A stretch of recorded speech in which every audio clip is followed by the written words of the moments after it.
എന്റെ അസ്തിത്വം അംഗീകരിക്കപ്പെടുമെന്ന മിഥ്യാധാരണ കൊണ്ടാണ്, കേവലം ധർമ്മബോധം കൊണ്ട് മാത്രമല്ല, ഞാൻ കുരുക്ഷേത്ര ഭൂമിയിൽ വെച്ച് പാണ്ഡവ പക്ഷത്തേക്ക് മാറിയത്. പകരമായി എനിക്ക് ലഭിച്ചത് വംശദ്രോഹി എന്ന വിളിപ്പേർ മാത്രമായിരുന്നു. ഒരുപാട് പേർ അങ്ങോട്ടും ഇങ്ങോട്ടും ഒക്കെ കളം ചവിട്ടി പിടിച്ച ഒരു യുദ്ധഭൂമിക്ക് സാക്ഷ്യം വഹിച്ചതിന് ശേഷമാണ് നമ്മൾ ഇവിടെ നിൽക്കുന്നത്, അല്ലെ? അവർക്കെല്ലാവർക്കും കൂടിയുള്ള ഒരു സന്ദേശം കൂടിയാണ് ഈ ഒരു വരി എന്ന് എനിക്ക് തോന്നിപ്പോയി അത് വായിച്ചപ്പോൾ.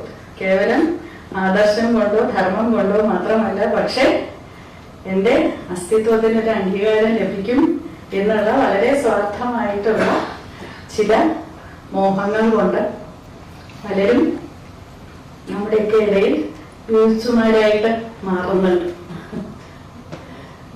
അത്തരത്തിൽ ഈ കഥാപാത്രങ്ങൾ ഓരോരുത്തരുടെയും ആ നാൾവഴികളിലൂടെ, അവരുടെ അനുഭവ പഥങ്ങളിലൂടെ നമ്മൾ കടന്നു പോകുമ്പോൾ ഇത്രയും വർഷങ്ങളായിട്ടും